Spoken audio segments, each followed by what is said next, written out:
আসসালামু আলাইকুম football fans, কেমন আছেন সবাই? আশা করি সকলেই ভালো আছেন। আপনারা ইতিমধ্যে জেনে থাকবেন অফিসিয়ালি ঘোষণা হয়েছে যে কার্লো আনচেলত্তি ব্রাজিলের নতুন কোচ হিসেবে দায়িত্ব পেয়েছে। তো আজকে আমরা আলোচনা করব কার্লো আনচেলত্তির চুক্তির মেয়াদ কতদিন, কার্লো আনচেলত্তির মাসিক বেতন কত, কার্লো আনচেলত্তির বেতন ও আর্থিক সুবিধা কি কি পাবেন। চলুন আজকে আমরা জেনে আসি। কার্লো আনচেলত্তি ব্রাজিল জাতীয় ফুটবল দলের নতুন কোচ হিসেবে নিয়োগ পেয়েছেন।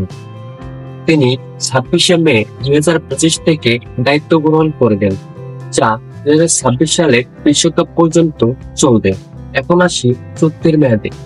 আনচেলত্তির চুক্তি 2026 সালে বিশ্বকাপ পর্যন্ত, অর্থাৎ ডিসেম্বর 2026 সাল পর্যন্ত। চুক্তিতে 2030 সাল পর্যন্ত বাড়ানোর একটি অপশনও রয়েছে। এবার আসি বেতন ও আর্থিক সুবিধা কি কি পাবেন কার্লো আনচেলত্তি।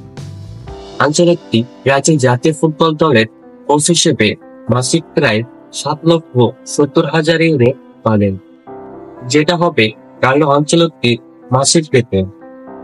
প্রায় 10 মিলিয়ন ইউরো বার্ষিক বেতন পাবেন, যা তার পূর্ব বেতনের তুলনায় দ্বিগুণেরও বেশি। কার্লো আনচেলত্তি অতিরিক্ত কি কি সুবিধা পাবেন? চুক্তিতে উল্লেখ আছে, যদি কার্লো আনচেলত্তি ব্রাজিলকে 2026 সাল বিশ্বকাপ জয়ী করতে পারেন, অর্থাৎ 2026 সাল বিশ্বকাপ জেতাতে পারেন, তবে তিনি অতিরিক্ত 5 মিলিয়ন ইউরো বোনাস হিসেবে পাবেন। এছাড়াও চুক্তির অংশ হিসেবে একটি প্রীতি ম্যাচের পরিকল্পনা রয়েছে ব্রাজিল এবং রিয়াল মাদ্রিদের মধ্যে।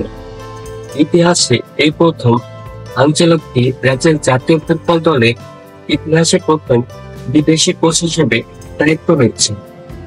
আনচেলত্তির অধীনে ব্রাজিল জাতীয় দল 6 জুন 2025 সালে ইকুয়েডরের বিপক্ষে বিশ্বকাপ বাছাই পর্বের ম্যাচ দিয়ে কার্লো আনচেলত্তির কোচিং যাত্রা শুরু করবে। আপনাদের কি মনে হয়, নতুন কোচের অধীনে কোন কোন প্লেয়ার দলে থাকলে ভালো হবে? কমেন্টে জানাতে ভুলবেন না। এই ছিল ব্রাজিল জাতীয় দলের নতুন কোচের কিছু তথ্য। দেখা হচ্ছে পরের কোনো নতুন ভিডিওতে। সবাই ভালো থাকবেন, সুস্থ থাকবেন, নিজের খেয়াল রাখবেন। ধন্যবাদ সবাইকে। আল্লাহ হাফেজ।